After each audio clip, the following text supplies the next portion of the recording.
Hollywood action hero Jason স্টেথাম মানে সেই movie হলো অস্থির। তার মুভিতে যেমনই থাকবে ভরপুর অ্যাকশন তেমনই থ্রিল। তাই আজকের মুভির আমি সেই রকম কিছু ইন্ট্রো দিয়ে সময় নষ্ট করবো না, কারণ আমি চাই আপনারা মুভিটি পুরোপুরি এনজয় করুন। তবে মুভির নামটা আমরা জেনে নেব। মুভির নাম হলো ওয়ার্থ অফ ম্যান। তো চলুন আর সময় নষ্ট না করে শুরু করি আজকের এক্সপ্লেইন। মুভির শুরুতে ফর্টিকো নামের একটি কোম্পানি থেকে দুইজন সিকিউরিটি গার্ড কোটি কোটি টাকার বস্তা ভর্তি একটি ট্রাক নিয়ে তাদের গন্তব্যস্থলের উদ্দেশ্যে রওনা দেয়। কিন্তু কিছুটা দূর যেতেই তাদের সামনে কিছু ওয়ার্কার একটি ট্রাক দাঁড় করিয়ে গাড়িটিকে ঘিরে ধরে এবং তাদের দিকে বন্দুক তাক করে গাড়ি থেকে বেরিয়ে আসতে বলে। আসলে তারা ছিল ওয়ার্কারের ছদ্মবেশে কুখ্যাত ডাকাত। তারা গাড়ির গেটটিকে কেটে তার মধ্যে গ্রেনেড ফেলে সিকিউরিটি গার্ডদের বাইরে বেরোতে বাধ্য করে। সিকিউরিটিদের আর কিছুই করার থাকে না, তারা কোটি কোটি টাকার ব্যাগ ডাকাতি করতে থাকে। তখনই হঠাৎ পিছনে গুলি চলার আওয়াজ শোনা যায়। ডাকাতরা ওই দুইজন সিকিউরিটি গার্ডকে মেরে ফেলে। এছাড়াও আরো কয়েক রাউন্ড গুলি চলে, তবে সেটা কার উপর এই রহস্য আমরা কিছুক্ষণের মধ্যেই জানতে পারবো। ততক্ষণে পুলিশ সেখানে এসে পৌঁছাতেই ডাকাতরা কোটি কোটি টাকার ব্যাগ নিয়ে সেখান থেকে পালিয়ে যায়। তো ফর্টিকো কি? ফর্টিকো হলো সাধারণত একটি সিকিউরিটি সংস্থা, যাদের কাজ হলো শহরের বড় বড় বিজনেসম্যান, প্রাইভেট ব্যাংক, ক্যাসিনো ও নানান কোম্পানির ব্যবসার টাকা পয়সা সুরক্ষিত এক জায়গা থেকে অন্য জায়গায় ডেলিভারি করা। কিছু মাস পরে এই ফর্টিকো কোম্পানিটি প্যাট্রিক নামে একজন সিকিউরিটি গার্ড হিসেবে কাজে নিযুক্ত হয়। এর আগে সে ডেল্টা অরেঞ্জ সিকিউরিটি নামে একটি সংস্থাতে কাজ করত। তবে এই কাজ তার আগের কাজের থেকে আরো ঝুঁকিপূর্ণ, কারণ ফর্টিকো কোম্পানির একটি ট্রাক প্রতিদিন মাত্র 3 জন গার্ডের সাথে $1.5 কোটি বেশি টাকা ডেলিভারি করে থাকে। এই কারণে ডাকাতদের আক্রমণ হওয়া স্বাভাবিক। তবে কোম্পানি প্যাট্রিককে উপযুক্ত ট্রেনিং দেওয়ার পরেই কাজে নিযুক্ত করবে। তার জন্য তাকে এই ট্রেনিং এ 70% মার্কস নিয়ে পাশ করতে হবে। কোম্পানি ম্যানেজার প্যাট্রিককে তার পরিবার সম্পর্কে জিজ্ঞাসা করতেই সে জানায় তার ডিভোর্স হয়ে গিয়েছে এবং কাছের মানুষ বলতে কেউই নেই তার। ম্যানেজারের কাছে প্যাট্রিক এই কাজের জন্য উপযুক্ত মনে হয়, কারণ পরিবার না থাকলে সে মন দিয়ে কাজ করতে পারবে। এবার তার ট্রেনিং এ পাশ করার পালা। তার পরীক্ষা নেয় ফর্টিকো কোম্পানির ওই একজন পুরনো সিকিউরিটি গার্ড বুলেট। এখানে তাকে ফিজিক্যাল ট্রেনিং থেকে শুরু করে কোম্পানির ট্রাক চালানো এবং সঠিকভাবে অস্ত্রকে বোঝা ও ব্যবহার করার ট্রেনিংও দেওয়া হবে। এরপর একে একে প্যাট্রিকের ট্রেনিং শুরু হয়ে যায়। সবকটি ট্রেনিং মিলিয়ে সে মোটামুটি পাস করার মতো মার্কস পেয়ে যায় এবং এই কাজে নিযুক্ত হয়ে যায়। পরদিন বুলেট তার সাথে বাকি সিকিউরিটি গার্ডদের পরিচয় করিয়ে দেয়। তবে প্যাট্রিকের সাথে কেউই খুব একটা পরিচিত করতে আগ্রহী ছিল না, তবে এতে প্যাট্রিকেরও কোনো যায় আসে না। এরপর বুলেট, প্যাট্রিক্স এবং দেব নামের আরেকজন সিকিউরিটি গার্ড তাদের আজকের কাজের জন্য বেরিয়ে পড়ে। প্রথমে সে কাউন্টার থেকে বন্দুক নিয়ে নেয় এবং টাকা ভর্তি ব্যাগ নিয়ে একটি ট্রাকে ভরে ডেলিভারি কাজে বেরিয়ে পড়ে। তারা সেই একই রাস্তা দিয়ে যেতে শুরু করে যেখানে আজ থেকে কয়েক মাস আগেই ওই ডাকাতরা হামলা চালিয়েছিল। সেই আক্রমণে ওই দুইজন সিকিউরিটির সাথে দেব সেদিন মারা যেত, কিন্তু সেই দিন তার শারীরিক অসুস্থতার কারণে সে তাদের সাথে যায়নি, তাই সে এখনো বেঁচে আছে। এরপর তাদের ট্রাকের টাকা ডেলিভারি করার পর পুনরায় অফিসে ফিরে আসে। তাদের অফিসটি হাই সিকিউরিটি দিয়ে ঘেরা, পুরোপুরি ভেতর থেকে কম্পিউটার দ্বারা নিয়ন্ত্রণ করা হয় 24 ঘন্টা। সিসিটিভি ক্যামেরার মাধ্যমে নজরদারি চলে এবং অনেক সিকিউরিটি চেকআপের পরেই তাদের ট্রাক একবার বাইরে যাওয়ার পর পুনরায় ভিতরে ঢুকতে পারে। তো সেই দিন কাজ শেষ করে সকলেই বারে ড্রিঙ্ক করতে গেলে বুলেট প্যাট্রিককেও তার সাথে যেতে বলে।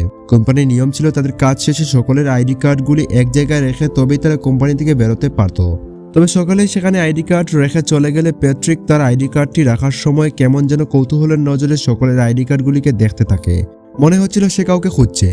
এরপর বাড়ি গিয়ে সকলেই মজা করছিল, তবে তাদের প্রত্যেকের মুখে শুধু প্যাট্রিকের আলোচনা শোনা যায়।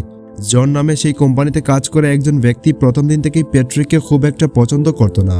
তার জন্য বন্ধুরা জনকে জানায় প্যাট্রিককে নাকি তাদের ম্যানেজার খুবই পছন্দ করে এবং জনের কাজ এরপর থেকে সেই করবে।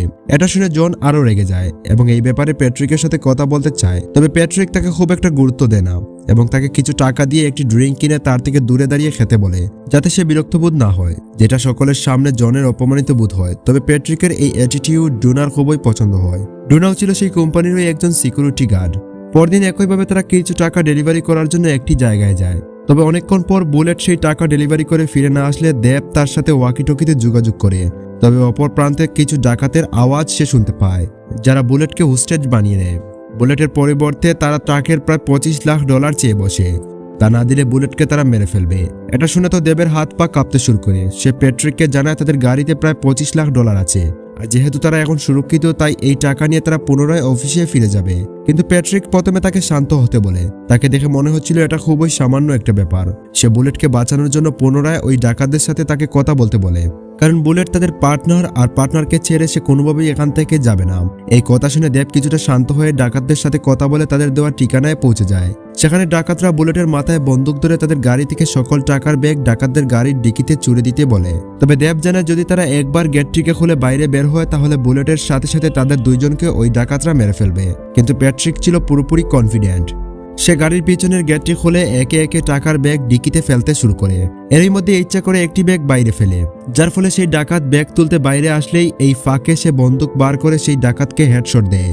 এরপর একে একে সে সকল ডাকাতকে হেডশট দিয়ে ডাউন করতে থাকে।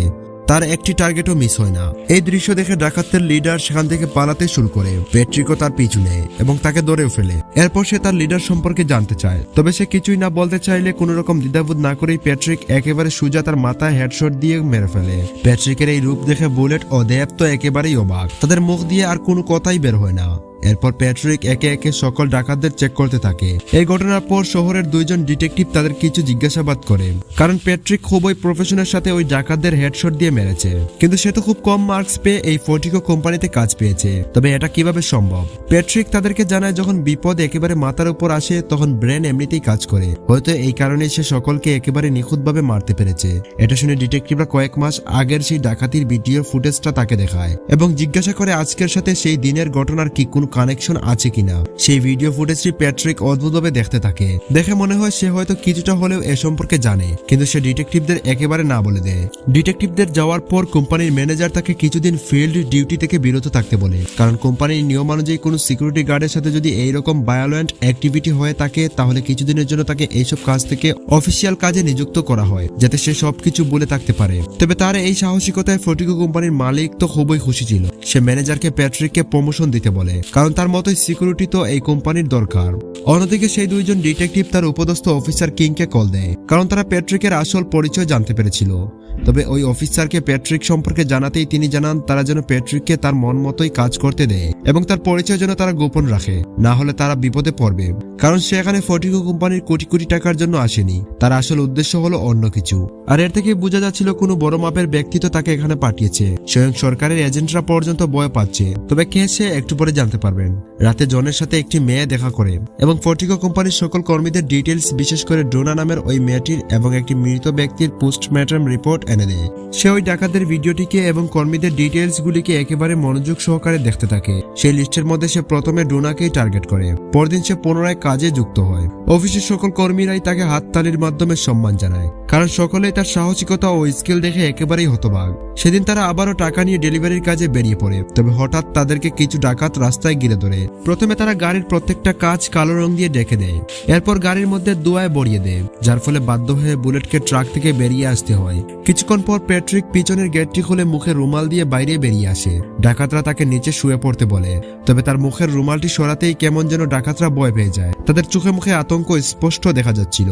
বুলেট সকল কিছু ভালোভাবে লক্ষ্য করে এরপর ডাকাতগুলি এমনিতেই সেখান থেকে পালিয়ে যায়। এই ঘটনার পর ফোর্টিকো কোম্পানির ম্যানেজার তাদের স্টেটমেন্ট শুনে তো একেবারেই অবাক, কারণ একজন সাধারণ সিকিউরিটিকে দেখে কিভাবে এই কুখ্যাত ডাকাতরা ভয়ে সেখান থেকে পালিয়ে গেল। তবে এটা তার বিশ্বাস করা ছাড়া আর কোনো উপায়ও তো ছিল না, কারণ আসলেই তো এটা ঘটেছে তার সাহসিকতার জন্য। ডোনা এবার তাকে পছন্দ করতে শুরু করে। অন্যদিকে বুলেট ও দেবের মনে প্রশ্ন জাগে, আসলে প্যাট্রিক কে, কি তার আসল রহস্য। সেই রাতে প্যাট্রিক ডোনার সাথে সময় কাটায়, কিন্তু হঠাৎ গভীর রাতে প্যাট্রিক ডোনার ঘর থেকে বেরিয়ে আসতে বলে এবং তাকে অবাক করে দিয়ে তাকে গান পয়েন্টে নিয়ে নেয়, কারণ প্যাট্রিক তার বাড়িতে অনেক টাকা খুঁজে পেয়েছে। সেই টাকার ব্যাপারে তাকে জিজ্ঞাসা করে কোথা থেকে পেল সে এই টাকা, সে কি কোনো গ্যাংয়ের সাথে বা ওই ডাকাতদের সাথে জড়িত।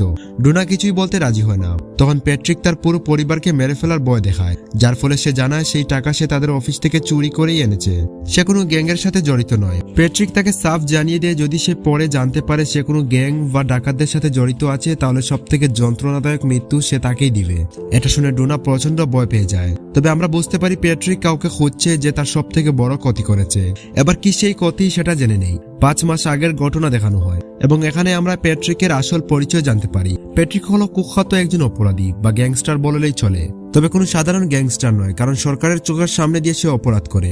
সরকারের বড় বড় অফিসার থেকে শুরু করে নেতা মন্ত্রী সকলেই তার এক কথায় উঠে বসে। তবে একদিন সে তার ছেলের ড্রাগের সাথে কিছুটা সময় কাটানোর জন্য ঘুরতে বের হয়। তখনই তাকে মাইক নামের তার গ্যাংয়ের একজন সদস্য কল দেয়। মাইক হলো সেই ডাকাত যে প্যাট্রিককে দেখে সেই দিন ভয়ে পালিয়ে যায়। তারা এই ফোর্টিকো কোম্পানির একটি ট্রাক চুরি করার পরিকল্পনা করেছিল। তাদের একজন সদস্য ট্রাকের পিছু করছিল, তবে মাঝপথে তার অ্যাক্সিডেন্ট হয়ে যায়। এই কারণে মাইক প্যাট্রিককে ওই ট্রাকের উপর নজর রাখতে বলে। তবে প্যাট্রিক জানায় সে তার ছেলের সাথে ছুটি কাটাচ্ছে, এই কাজ অন্য কাউকে দিয়ে করাতে। তখন এই মাইক তাকে জানায় এই কাজে কোনো রিস্ক নেই, তার কাজ শুধু ওই টাকার উপর নজর রাখা। তখন প্যাট্রিক রাজি হয়ে যায়। তার ছেলেকে নিয়ে সে অটিকো কোম্পানির সামনে গিয়ে পৌঁছায়। সে তার ছেলেকে গাড়িতে রেখে সামনের খাবার স্টল থেকে খাবার কেনার বাহানায় ট্রাকটির উপর নজর রাখতে শুরু করে। আর এই দিনটি হলো মুভির শুরুতে দেখানো সেই ডাকাতির ঘটনার দিন। ডাকাতির পর ডাকাতদের মধ্যে জেন নামে একজন ইচ্ছা করে 2জন সিকিউরিটিকে হত্যা করে দিয়েছিল। পাশের গাড়িতেই ডাগে চুপচাপ বসে গান শুনছিল। তবে হঠাৎই তার নজর জেন নামে ওই ডাকাতের উপর পড়ে। মুখের মুখোশটা তখন তার খোলা ছিল, যা ড্যাগি দেখে ফেলে, যার ফলে ডাকাতরা তাকে গান পয়েন্টে করে তাকে গাড়ি থেকে বেরিয়ে আসতে বলে। সে ছিল খুব সাধারণ একটা ছেলে। এই পরিস্থিতিতে সে প্রচন্ড ভয় পেয়ে যায় এবং তার বাবাকে কল করতে থাকে। ডাকাতরা তাকে গাড়ি থেকে বের হয়ে নিচে শুয়ে পড়তে বলে। প্যাট্রিক তখন তার কাজ শেষ করে খাবার নিয়ে এদিকেই আসছিল। সেই সময় জেন নামের ওই ডাকাত তার চোখের সামনেই তার ছেলেকে মেরে ফেলে। সে ছুটে যায় তাকে বাঁচানোর জন্য, তবে ডাকাতরা তাকেও গুলি করে আহত বানিয়ে যায়। আহত অবস্থায় প্যাট্রিক এক দৃষ্টিতে জেনের দিকে তাকিয়ে থাকে। ডাকাতরা জানতো না তারা কত বড় ভুল করে ফেলেছে। সে কোনো সাধারণ ব্যক্তি নয়, একজন আন্ডারওয়ার্ল্ড গ্যাংস্টার। প্যাট্রিককে হসপিটালে ভর্তি করানো হয়। এই ঘটনার পর সে প্রচন্ড ভেঙে পড়ে। তার স্ত্রী তার ছেলের মৃত্যুর জন্য তাকেই দায়ী করে, যদিও বা সেদিন সে তার ছেলেকে বাঁচানোর চেষ্টা করেছিল। তবে সেই দিন তার ছেলেকে সেখানে না নিয়ে গেলে হয়তো সে এখনো জীবিত থাকতো। ছেলের মৃত্যু এবং স্ত্রীর দুঃখ তার মনে প্রতিশোধের আগুন জ্বালিয়ে তুলে। সে এবার সেই ডাকাতদের খোঁজার কাজে লেগে যায়। প্রথমে সে FBI এজেন্ট কিং এর সাথে দেখা করে।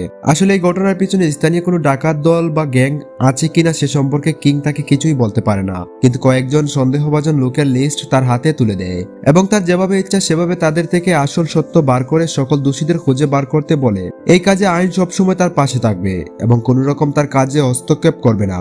একে একে তারা শহরের সকল গ্যাং ও ডাকাতদের কিডন্যাপ করে তাদের উপর টর্চার চালায়। অনেকজনকে তারা নির্মমভাবে মেরেও ফেলে, তবে সেই ডাকাতদের তারা কোথাও খুঁজে পায় না।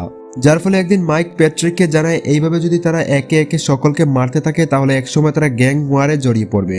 তাদের সকল আন্ডারগ্রাউন্ড বিজনেস পুরোপুরি বন্ধ হয়ে যাবে। প্যাট্রিক তাদের সমস্যাটা বুঝতে পারে, যার ফলে তার এই পার্সোনাল প্রতিশোধে তাদেরকে আর না জড়িয়ে এবার একাই তার ছেলের খুনিদের খোঁজার কাজে লেগে পড়ে। সে প্রথমে ক্রিস্টি নামের একটি মেয়ের কাছ থেকে তার পুরনো সকল ক্রিমিনাল রেকর্ড মুছে দেয়। পাশাপাশি সে একটি ফেক আইডেন্টিটি ডকুমেন্ট বানিয়ে ফেলে। সে খুব সহজেই ফর্টিকো কোম্পানিতে সিকিউরিটি গার্ডের চাকরি পেয়ে যায় এবং এরপরেই প্যাট্রিক তার সকল আইডেন্টিটি দিয়ে ফর্টিকো কোম্পানিতে সিকিউরিটি হিসেবে জয়েন করে। এবার আমাদের সেই ডাকাত গ্রুপকে দেখানো হয়, যারা সকলেই এর আগে US মিলিটারিতে সৈনিক হিসেবে ছিল, তবে বর্তমানে তারা ছোট ছোট জায়গায় কাজ করে। তাদের খুবই সামান্য টাকা মাইনে। তাদের কাছে এই টাকা পর্যাপ্ত ছিল না, যার কারণে তারা এই ডাকাতির কাজ বেছে নিয়েছে। এই দলের প্রধান ছিল সার্জেন্ট, যে নিজেই সকল ডাকাতির পরিকল্পনা করে ডাকাতিগুলি করত। প্রথমে তারা ছোটখাটো জায়গায় ডাকাতি করত, কিন্তু বড় হাত মারার জন্য তারা ফর্টিকো কোম্পানির সেই টাকা ভর্তি গাড়িটিকে সেই দিন ডাকাতি করে। তাদের মধ্যে জেন ছিল সম্পূর্ণ অন্য রকমের এবং খুব খেপাটে মেজাজের একজন মানুষ। কাউকে খুন করতে তার হাত কাঁপে না। কিন্তু এই ডাকাতদের টিম অপরাধের জগতে সামান্য ছোট ছোট পুঁটি মাছ ছিল। এখন তো তাদের পিছনে সমুদ্রের সব থেকে বড় হাঙ্গর মাছ তাদেরকে গিলে খাওয়ার জন্য উঠে পড়ে লেগেছিল, আর সেটা হলো প্যাট্রিক। তো যাই হোক, সেই দিনের ডাকাতিতে তারা সামান্য কিছু লাখ ডলার ডাকাতি করতে পেরেছিল, কিন্তু সেই ডাকাতি তাদের মনে টাকার প্রতি আরো লোভ জাগিয়ে তুলে, যার ফলে একদিন পুরো গ্রুপ একটি জায়গায় দেখা করে এবং সার্জেন্ট বড়সড় চুরির পরিকল্পনা বানাতে থাকে। এতদিন ছোট ছোট চুরি করে তারা খুব একটা টাকা ডাকাতি করতে পারেনি, কিন্তু এবার তারা ফর্টিকো কোম্পানিতে ডাকাতি করার পরিকল্পনা করে ফেলে। সারা মাস কাজ করার পর ব্ল্যাক ফ্রাইডের দিন শহরের কোটি কোটি টাকা ফর্টিকো কোম্পানির অফিসে ডেলিভারির জন্য জমা হয়, যা প্রায় $150 মিলিয়ন বেশি হতে পারে। তবে টাকা যেহেতু বেশি, এই কাজে তাদের রিস্কও ছিল অনেকটা।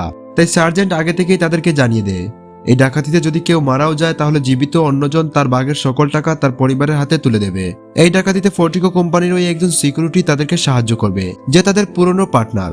এর আগের ডাকাতিতেও সেই ব্যক্তি ট্রাকের সঠিক লোকেশন তাদেরকে পাঠিয়ে ডাকাতিতে সাহায্য করেছে। তাই ডাকাতির সকল টাকা তাদের মধ্যে সমান ভাগে ভাগ হবে, আর যদি তারা কোনোভাবে সেই টাকা চুরি করতে পারে তাহলে সারা জীবন তারা বসে খাবে। এই পরিকল্পনায় সকলে রাজি হয়ে যায় এবং তারা ডাকাতির প্ল্যান করতে থাকে। আর অন্যদিকে এক সপ্তাহ কেটে যায়। প্যাট্রিক এখনো ফর্টিকো কোম্পানির কাজের সাথে সাথেই তার ছেলের খুনিদের খুঁজে বেড়াচ্ছে। অবশেষে ব্ল্যাক ফ্রাইডের দিন চলে আসে। কোম্পানির ম্যানেজার সকলকে একসাথে জড়ো করে বিশেষ করে আজকের দিনটিতে সতর্ক থাকার কথা বলে, কারণ আজ প্রায় $180 মিলিয়ন তারা এই অফিসে নিয়ে এসে জমা করবে। এরপর একে একে প্রত্যেকটা ট্রাক পিক আপ করার জন্য শহরের নানান জায়গায় বেরিয়ে পড়ে। অন্যদিকে ডাকাতরাও তাদের ডাকাতির জন্য তৈরি হয়ে থাকে। এরই মধ্যে বুলেট ও প্যাট্রিক যখন তাদের টাকা নিয়ে ফিরছিল, তখন বুলেট প্যাট্রিককে এক অবাক করার কথা বলে।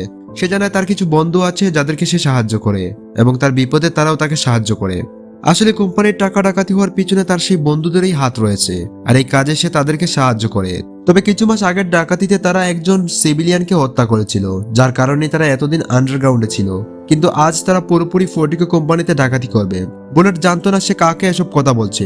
বুলেট প্যাট্রিককে এই কাজে তাকে সাহায্য করতে বলে, আর যদি সে সাহায্য করে তাহলে সে কিছু টাকা পাবে, নইলে তারা তাকেও মেরে ফেলবে। প্যাট্রিক আর কিছু না ভেবে তার কথায় রাজি হয়ে যায়, কারণ এত মাস পর অবশেষে সে তার ছেলের খুনিদের খুঁজে পেয়েছে। এরপর বুলেট গাড়িটিকে নিয়ে একটি পুরনো ফ্যাক্টরির মধ্যে দিয়ে দাঁড় করায়। ডাকাতরা সকলেই বুলেট প্রুফ বডি আর্মার ও হেলমেট পরে ডাকাতির জন্য তৈরি হয়। তারা প্রথমে প্যাট্রিকের হাত বেঁধে দেয়, এরপর একে একে অত্যাধুনিক অস্ত্র নিয়ে তারা ওই টাকা ভর্তি ট্রাকের মধ্যেই ঢুকে পড়ে। তাদের গাড়িটি গিয়ে পৌঁছায় ফোর্টিকো কোম্পানিতে। একেবারে নির্দ্বিধায় গাড়িটিকে ভিতরে এন্ট্রি দেওয়া হয়। গাড়িটি ভিতরে প্রবেশ করতেই ডাকাতরা অস্ত্র নিয়ে গাড়ি থেকে বেরিয়ে এসে সকলকে গান পয়েন্টে নিয়ে নেয়। সকল সিকিউরিটিদের বন্দুক ফেলে দিয়ে তাদেরকে জিম্মি বানিয়ে নেয়। প্যাট্রিককে তারা পা বেঁধে নিচে ফেলে রাখে এবং বুলেটের মাথায় বন্দুক ধরে কন্ট্রোল রুম থেকে সকলকে বেরিয়ে আসতে বলে। তবে কন্ট্রোল রুমে থাকা ব্যক্তি সাইরেন বাজিয়ে পুলিশের কাছে খবর পাঠিয়ে দেয়। এই সুযোগে ভেতরে থাকা গার্ডেরা ডাকাতদের মোকাবিলা করার জন্য তাদের অ্যাডভান্স লেভেলের বন্দুকগুলিকে বার করে তাদের উপর ফায়ারিং করতে শুরু করে দেয়। তবে বুলেট প্রুফ বডি আর্মার পরে থাকার জন্য সেই গুলি তাদের কিছুই করতে পারে না। কিন্তু ডাকাতদের গুলিতে অনেক গার্ডেরাই মারা যায়। তারা কন্ট্রোল রুমের গেটটিকে বোম দিয়ে উড়িয়ে দিয়ে ভিতরে প্রবেশ করে এবং তাদের বাকি বন্ধুদের ভিতরে ঢোকার জন্য অফিসের মেইন গেটটিকে খুলে দেয়, যার ফলে তারা ভিতরে চলে আসে। এরপর তারা পুরো অফিসটিকে সিল করে দেয় এবং একে একে সেখান থেকে তারা সকল টাকা ব্যাগে ভরতে থাকে। ইতিমধ্যে দুটি পুলিশের গাড়ি অফিসের বাইরে এসে দাঁড়িয়েছে এবং অন্যদিকে সোয়েট টিম ঘটনাস্থলের উদ্দেশ্যে রওনা দিয়েছে। ডাকাতদের হাতে মাত্র 8 মিনিট সময় রয়েছে। 8 মিনিটের মধ্যে সোয়েট টিম এখানে এসে পৌঁছাবে, তার আগেই তাদের এখান থেকে পালাতে হবে। তবে তখনই একজন গার্ড যে লুকিয়ে ছিল সে আড়াল থেকে ডাকাতদের উপর গুলি চালাতে শুরু করে। এই সুযোগেই ডাকাতরা অন্যমনস্ক হতেই প্যাট্রিক তার কাছে থাকা ডাকাতের পায়ে গুলি করে তাকে মেরে ফেলে। এরপর সে তার ওই পোশাক পরে বাইরে বেরিয়ে আসে এবং আরেকজনকে গান পয়েন্টে রেখে তার হেলমেট খুলতে বলে। হেলমেট খোলার সাথে সাথেই তাকে মেরে ফেলে। আসলে সে ডাকাতদের মধ্যে জেনকে খুঁজছে। এরপর সে টাকার ব্যাগের মধ্যে একটি ফোন রেখে দেয়। একজন ডাকাত সিসিটিভিতে দেখে এই সব কিছু প্যাট্রিক করছে।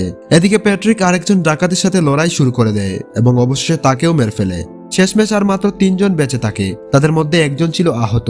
তারা এবার সেখান থেকে টাকা নিয়ে পালানোর চোখে ছিল, তবে ড্রুনা ও দেব তাদেরকে বাধা দেওয়ার চেষ্টা করছিল। তারা দুই দিক থেকে ডাকাতদের উপর ফায়ারিং চালাতে শুরু করে। তখন ওই ডাকাতদের ইশারায় বুলেট ডুনাকে সাহায্য করার নাম করে তাদের থেকেই বন্দুক নিয়ে ডুনাকে ও দেবকে মেরে ফেলে। তবে প্যাট্রিক তখনও তাদের উপর ফায়ারিং চালায় এবং ফায়ারিং এর ডাকাত দলের ওই আহত সদস্যটিকেও মেরে ফেলে। টোটাল 7 জন ডাকাতের মধ্যে এবার শুধু সার্জেন্ট, বুলেট এবং জেনই বেঁচে ছিল। তবে সার্জেন্টও ছিল আহত, তার গলায় আঘাত লেগেছিল। এমন সময় হঠাৎ বুলেট পিছন দিক থেকে প্যাট্রিকের উপর গুলি চালায়। এরপর তারা সকল টাকা ট্রাকে ভরে সেখান থেকে চলে যেতে থাকে। প্যাট্রিক আহত অবস্থায় এক নজরে জেনের দিকে আগের মতোই তাকিয়ে থাকে, তবে সে কিছুই করতে পারে না। তারা মেইন গেটটিকে খুলে পুলিশের গাড়িতে ধাক্কা দিয়ে সেখান থেকে বেরিয়ে যায়। সারা শহরের পুলিশ তাদের পিছু করতে থাকে। তবে ডাকাতরা আগে থেকেই এই সবকিছু পরিকল্পনা করেছিল। তারা পুরো শহরে বিস্তৃত একটি টানেলের মধ্যে ঢুকে পড়ে এবং সেই টানেলের গেটটিকে বন্ধ করে দেয়। সেখানে তারা টাকার ব্যাগগুলিকে নামিয়ে নেয়। বুলেট যখন টাকার ব্যাগগুলিকে বার করছিল সেই ফাঁকে জেন তার আসল রূপ দেখায়। সে আহত সার্জেন্টকেও মেরে ফেলে। তারা তো সকলেই একসাথে ডাকাতির প্ল্যান করেছিল, কিন্তু জেন তাদের সকলকে মেরে এই টাকা একা বুক করার পরিকল্পনা করে। তবে এই কাজ তার অনেকটা সহজ হয়ে যায়, কারণ এর আগেই তার টিমের অনেককেই মেরে ফেলেছে প্যাট্রিক। বাকি টাকা নিয়ে সে এবং বুলেট যখন সেখান থেকে চলে যাচ্ছিল তখন বুলেট তাকে সার্জেন্ট সম্পর্কে জিজ্ঞাসা করলেই সে জানায় তিনি মারা গেছেন। বুলেট তাকে পুনরায় আর প্রশ্নও করে না, কারণ এতে তাদের মধ্যে টাকার ভাগ অনেকটা বেশি হবে। তবে সে জানতো না জেনের পরিকল্পনা কি। সেই টাকা নিয়ে তারা টেনেলের একেবারে শেষ মুহূর্তে এসে পৌঁছায়, যেখানে আগে থেকে তারা একটি গাড়ি রেখেছিল। সকল টাকা তারা গাড়িতে লুট করে ফেলে। বুলেট এবার জেনকে মারার পরিকল্পনা করে, তবে বুলেট জানতো না জেন তার থেকে এক ধাপ এগিয়ে চিন্তা ভাবনা করে। জেন বুলেটকেও গুলি করে মেরে ফেলে এবং সেই টাকা নিয়ে টেনেল থেকে বেরিয়ে সেখান থেকে পালিয়ে যায়। পরের দৃশ্যে দেখা যায় জেন তার বাড়িতে ডাকাতের খুশিতে বেশ মজা করে ড্রিঙ্ক করছে। তখনই সেই ব্যাগে থাকা ফোনটি বেজে ওঠে। সে কলটিকে কেটে দেয়। সেই সময় পিছন দিক থেকে প্যাট্রিক বলে ওঠে, কি হলো, ফোনটা ধরলে না কেন?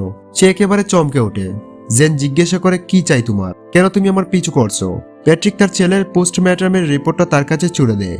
সেটি দেখে জেন বুঝতে পারে সেই দিনের ডাকাতিতে যে ছেলেটিকে সে খুন করেছিল তার প্রতিশোধের জন্যই প্যাট্রিক এখানে এসেছে।